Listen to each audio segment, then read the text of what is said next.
Sa ilalim po ng ating batas, hindi basta-basta maisa sa publiko yung tinatawag na mga foreign currency deposits gaya ng mga dollar bank account.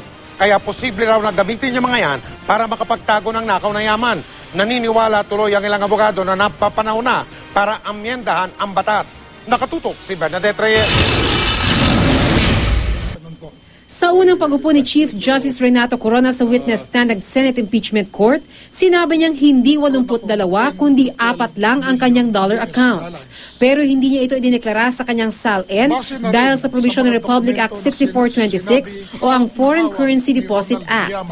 Mismong si dating Director Estrella Martinez ang nagsabi na sa loob ng 32 taon niya sa pagsusuri ng mga SALN nung siya ay naninilbihan pa sa Bureau of Internal Revenue, wala pa siyang nakitang nagdeklara ng dollar deposits sa SALN.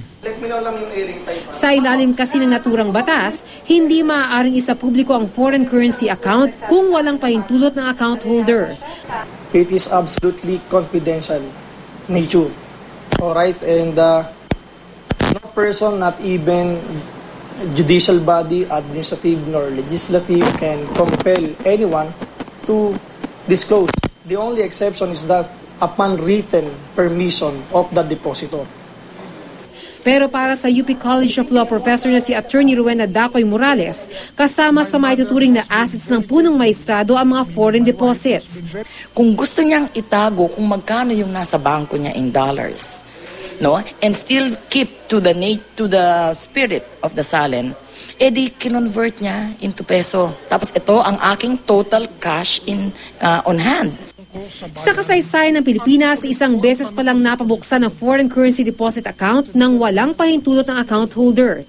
Ito ay ang account ng Amerikanong si Greg Bartelli na nakasuhan ng rape.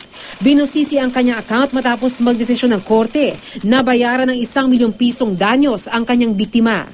Ipinasa ang Foreign Currency Deposit Act para makaengganyo ng mas maraming dayuhan na mag-invest sa Pilipinas. Pero dahil maaari rin daw gamitin ang naturang batas para maitago ang mga nakaw na yaman, ayon sa ilang abogado, baka panahon na raw na amyendahan ng naturang batas. Under the bank secrecy law, marami tayong mga exceptions doon. We can adapt that.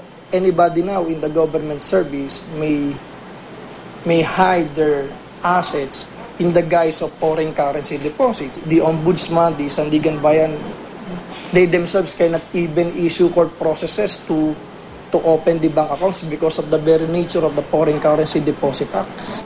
Bernadette Reyes, Nakatutok, 24 Oras.